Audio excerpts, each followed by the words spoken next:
Masaya ang mga estudyante at guro at magulang sa pagkakatapos ng Department of Public Works and Highways o DPWH ng bagong school building ng Aglipa Elementary School na matatagpuan sa bayan ng Rizal, Nueva Ecija. Ang nasabing gusali ay isang palapag na may 2 silid-aralan na istruktura na sumasaklaw sa kabuang sukat ng sahig na 234 na metro kwadrado ay nag-aalok na ngayon ng maluwag, maaliwalas na espasyo na magbibigay ng komportable at kaaya-ayang kapaligiran para sa parehong mga mag-aaral at guro. Binigyang diin ni Nueva Ecija First OIC District Engineer June Avana na ang proyekto ay kayang mag-accommodate ng hindi bababa sa 120 na mag-aaral. Ito ang sagot sa kakulangan sa silid-aralan kasabay ang pagtugon sa hinaharap na pangangailangan ng paaralan. Idinagdag pa ni Avana na ang proyekto ay binubuo ng koridor, reinforced concrete gutters para sa mas magandang drainage, handwashing stations, isang PWD o Persons with Disabilities ramp na may mga handrail para sa accessibility, window grills para sa karagdagang seguridad, parapet walls at toilet para sa bawat classroom para matiyak ang isang functional at ligtas na espasyo para sa pag-aaral. Sinabi ni Ginoong Eduardo Alcantara Jr., principal ng paaralan, na may positibong epekto sa motibasyon ng mga mag-aaral ang bagong building. Sa katunayan ay nagiging positive ang mga ito na mag-aral. Aniya, malaking bagay na nabigyan sila ng pagkakataon na magkaroon ng panibagong building na magagamit ng mga batang mag-aaral na magiging susunod na leader ng ating bayan.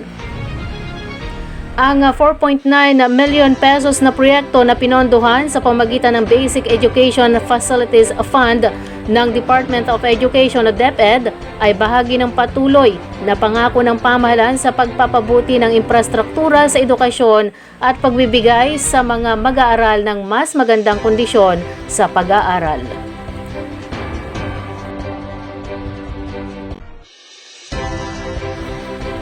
Mahigit 100,000 pisong halaga ng kontrabando ang nasabat ng pulisya ng Cabanatuan at pagkakaresto ng 2 suspek. Nangyari ito ng madaling araw nitong Pebrero 5 taong kasalukuyan. Ang matagumpay na anti-illegal drug campaign ng Cabanatuan PNP sa pamumuno ni Police Lieutenant Colonel Renato C. Morales, Chief of Police, ay iniulat na dakong alas 12:12 ng madaling araw na magsagawa ng anti-illegal drug bypass operation ang mga elemento ng Cabanatuan City Police Station sa Barangay Mayapyap Sur, Cabanatuan City na nagresulta sa pagkakaresto sa 2 drug traders. Kinilala ang mga ito na isang 48 anyos na welder mula sa lugar at isang 45 anyos na lalaki na taga-barangay Valdepuente. Sinasabing nakabili ang undercover police sa mga suspect ng isang heat shield transparent sachet na naglalaman ng 0.15 gramo ng hinihinalang shabu. Sa pag-aresto, nasamsam din sa posesyon ng mga suspek ang 4 na sachet na naglalaman ng 15 grams ng hinihinalang shabu na nagkakahalaga ng 102,000 pesos. Sasampahan ng mga suspek ng paglabag sa Republic Act 9165, Comprehensive Dangerous Drugs Act of 2002. Ayon kay Police Colonel Ferdinand Hermino, Provincial Director, mas magiging malupit sila sa pakikitungo sa mga mangangalakal ng droga at iba pang mga kriminal. Tinitiyak nito na mahaharap sila sa kaparusahan batay sa batas ng Pilipinas.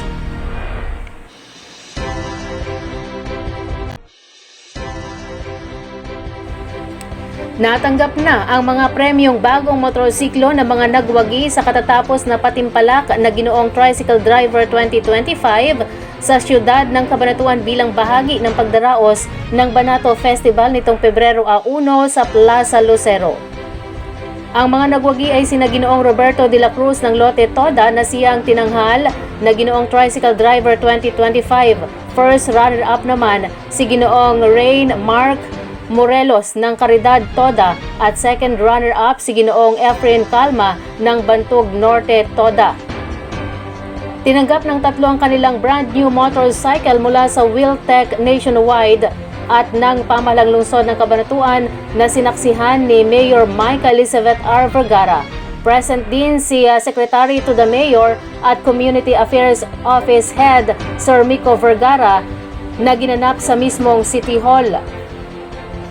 Ito'y naging posible dahil na rin sa suportang ipinagkaloob ng City Government of Cabanatuan, Presiding Officer Julius Cesar J. Vergara, a 3rd District Representative Kong Ria Vergara. Matatandaan na naging matagumpay ang patimpalak dahil na rin sa mga dedikadong organizer at masisipag na staff, judges at volunteers, maging ang mga sponsors. Inilulunsad ito bawat taon upang muling kilalanin at bigyang halaga ang kontribusyon ng mga tricycle driver na nagtitiis ng mahabang oras sa lansangan upang pagsilbihan ang ating komunidad ng may pagmamalaki, marangal na trabaho at masigasig na paglilingkod sa mga pasahero.